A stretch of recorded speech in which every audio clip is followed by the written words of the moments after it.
Yes, a big surprise. Insta360 has released another 360 camera, the X4 Air. After the release of the GoPro Max 2 and the Osmo 360, most people probably expected that was it for 360 cameras this year. But Insta360 has released another very interesting camera with the X4 Air, which has a few cool, unique features. Today we'll find out how good the X4 Air is, what makes this camera so special, and of course, what its weaknesses are. The best way to do this is to compare it directly with its bigger brother, the X5. At the end, I'll tell you who the X4 Air is best suited for and who should buy the X5 instead. To do this, we need to look at 10 categories that determine the quality of a 360 camera. Perhaps the most important difference between the X5 and the X4 Air is their different designs. The X4 Air is significantly smaller than the X5. It is visibly shorter, and I would also say slightly narrower and thinner. But perhaps the biggest difference is the weight. At 165 grams, it weighs significantly less than the X5, which weighs 200 grams. The 165 grams are also a reference to the iPhone Air, which also weighs exactly 165 grams. And for comparison, the X4 Air is also more than 20 grams lighter than the DJI Osmo 360 or the GoPro Max 2. And in terms of overall volume, it is also slightly smaller than the competition. This makes the X4 Air the smallest and lightest 360 camera from a major manufacturer this year. Nevertheless, I find the name X4 Air somewhat misleading, because actually the X4 Air doesn't have much in common with the X4. It is significantly smaller than the X4 and does not even have the same sensor as the X4. And another extremely important feature distinguishes the X4 Air from the X4. The lens cover can be replaced. So just like with the X5, you don't have to send the camera in for repair if you damage the lens cover. Just like for the X5, there is a lens replacement kit that allows you to replace the lens cover yourself using a tool. This is extremely important and makes the X4 Air a serious competitor to the Osmo 360 or the Max 2. Incidentally, a comparison with the Max 2 and the Osmo 360 will follow soon. Smaller, lighter, interchangeable lenses, it all sounds good. But how good is the image quality? As already mentioned, the X4 Air does not have the same sensor as the X4. In fact, the X4 Air sensor at 1/1.8 inches is slightly bigger than the X4 sensor, but of course significantly smaller than the sensor of the X5. With the release of the GoPro Max 2, which has a sensor that is even clearly smaller than that of the X4 Air, it was often said that the sensor size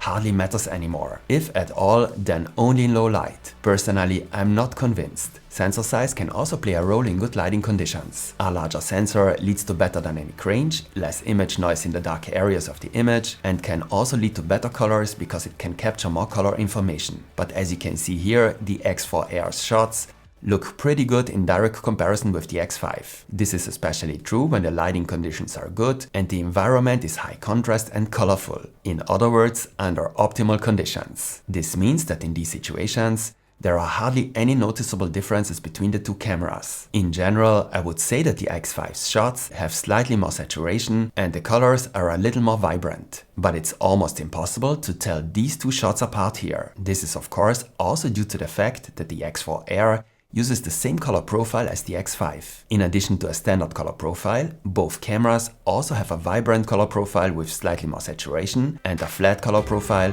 that is well suited for color grading. But unlike the X5, the X4 Air does not have a log profile.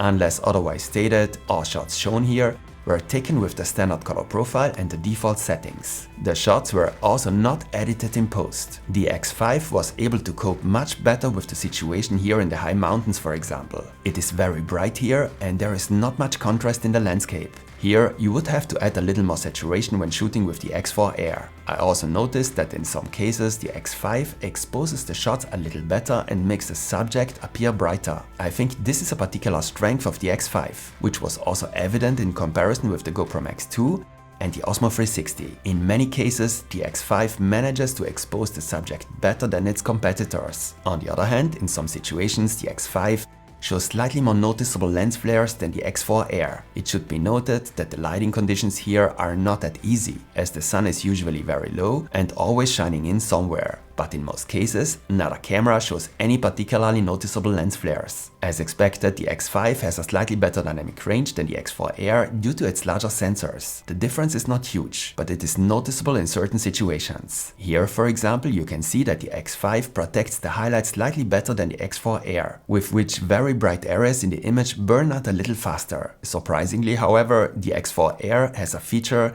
that the X5 does not have. All of these shots were taken in 8K, which I would recommend for these cameras, as you will need to reframe the shots, which basically means cropping them heavily. And only the X4 Air supports active HDR in 8K. For the HDR mode, you have to reduce the resolution to 5.7K on the X5. This means that only the X4 Air can shoot in 8K with HDR. This difference is surprising when you consider that the X5 has 3 chips and the X4 Air only has 1. And of course, the HDR mode protects the highlights visibly better than the standard video mode. But I noticed that the shadows on the X4 Air are a little too dark in HDR. Insta360 should make some adjustments to the firmware here. Like the X5, the X4 Air also supports adaptive tone, a high contrast recording mode in which exposure and contrast are dynamically adjusted in post, depending on the framing. Adaptive tone therefore enables a particularly high contrast look. One criticism of 360 cameras is that the images sometimes look a little flat, as the camera has to find the right exposure for all angles. Adaptive tone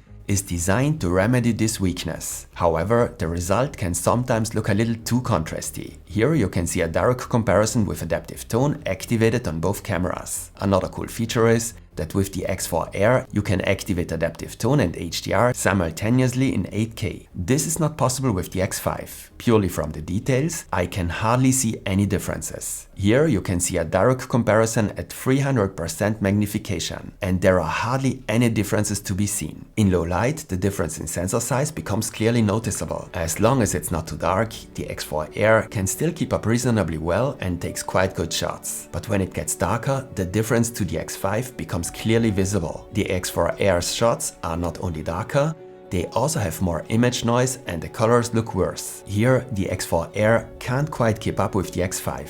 Unlike the X5, the X4 Air doesn't have its own low-light shooting mode. Also a clear statement, the X4 Air is not a camera designed for low-light conditions. I mean, if there's enough ambient light, the shots are perfectly usable. But if low-light shots are important to you, including indoor shots, then you should go for the X5. The same applies to slow-motion shots. The X5 is capable of shooting in 4K at up to 120 frames per second. And despite a low resolution, the result is quite good and usable. This is not possible with the X4 Air. The X4 Air can shoot at a maximum of 50 frames per second, and it can do that in 6K. Interestingly, unlike the X5, the X4 Air has a resolution of 6K rather than 5.7K. As I said, it shoots in 6K at up to 50 frames per second. The X5 shoots in 5.7K at up to 60 frames per second. Here you can see a direct comparison between a recording in 5.7K 60 and a recording in 6K 50 with the X4 Air. The lack of slow motion options also means that the X4 Air does not have a bullet time mode.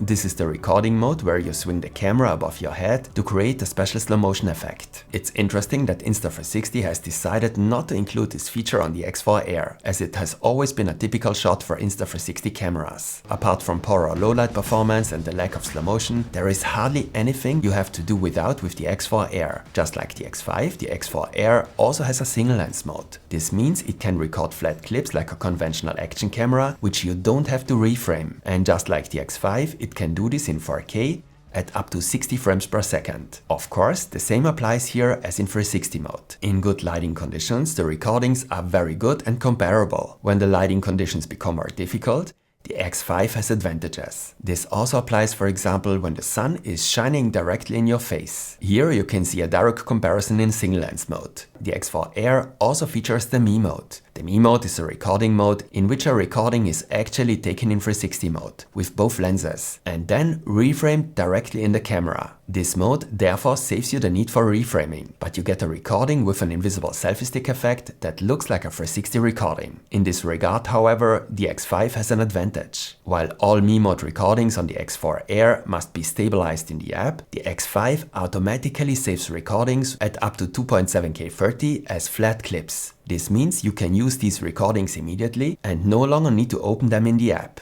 This is not possible with the X4 Air. Apart from the aforementioned bullet time mode and the pure video mode for low-light shots, the X4 Air features all the shooting modes of the X5. And that's great. For example, it also has the very special Insta360 mode. This is a recording mode that not only captures a 360 clip, but also a reframed flat clip that you can use immediately. It also has a time-lapse and time-shift mode for hyperlapse recordings, as well as the star-lapse mode and the road mode. You don't have to compromise on hardly any of the other features either. The X4 Air supports twist to shoot, to start and stop recording by twisting the camera twice. It has the AI highlights assistant, gesture control and voice control. But only the X5 comes with the so-called endurance mode. In endurance mode, background processes are disabled to extend the maximum recording time and save battery. And that brings us to a very interesting topic. It's clear that the smaller form factor will result in a smaller battery and shorter runtime. The question is how big the difference is and whether there are any problems with overheating. I did a test here in the office. Yes, of course. This is not a test that corresponds to real-world conditions. And if you're using a camera for action shots where there is airstream, you'll never really have problems with overheating. How relevant the issue of overheating is, therefore depends heavily on how you use the camera. It's not very warm here in the office at the moment, 19 degrees Celsius. And under these conditions, neither camera has any problems with overheating, even when shooting in 8K.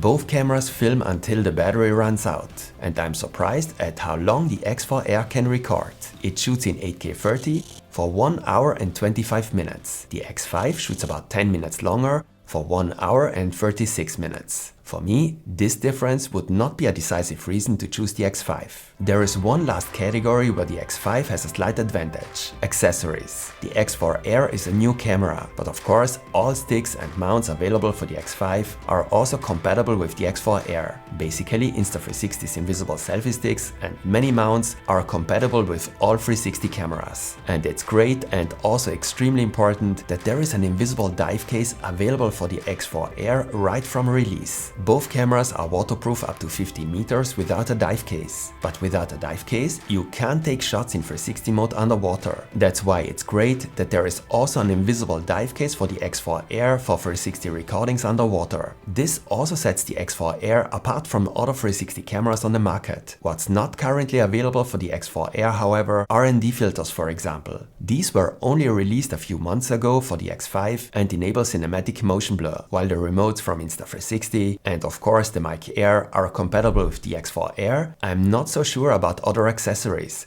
such as the microphone adapter. The thermogrip cover is of course also incompatible due to its size. I think you could see that the X4 Air is a very small but absolutely powerful 360 camera that has a few disadvantages compared to the X5. For me personally, the most important difference is the slightly poorer image quality, which is particularly noticeable in low light. I could easily live with the other differences, such as higher frame rates or a slightly shorter recording time. In return, with the X4 Air, you get a significantly smaller, lighter and also cheaper camera. The X4 Air costs $400, which is $150 cheaper than the X5. But you can currently get both cameras at a greatly reduced price. The X5 currently costs only $465, while the X4 Air costs just $299 and is therefore currently $165 cheaper. You can find a link to both cameras in the video description. If you use the link, you'll also receive a free gift for both cameras. You will receive the excellent Insta360 Mic Air Bluetooth microphone as a free accessory for both cameras. This is an exclusive benefit that is likely to be limited in time. For me, the decision between these two cameras is relatively clear. If you want the absolute best image quality, then you have to go for the X5. But the X4 Air gives you a much cheaper entry point into Insta360's 360 ecosystem. Because there's one thing you shouldn't forget: Insta360 still offers by far the best 360 software on the market. Both the smartphone app and the desktop app are significantly better than those of the competition. And for beginners in particular, the X4 Air may be perfectly adequate. It delivers very good recordings, especially in good lighting conditions. A detailed comparison with the GoPro Max 2 and the DJI Osmo 360 will follow soon. You can already find comparisons between the X5 and the Max 2 or the Osmo 360 on my channel. And I think both comparisons are very interesting and insightful. You should definitely see them. So stay tuned and see you next time.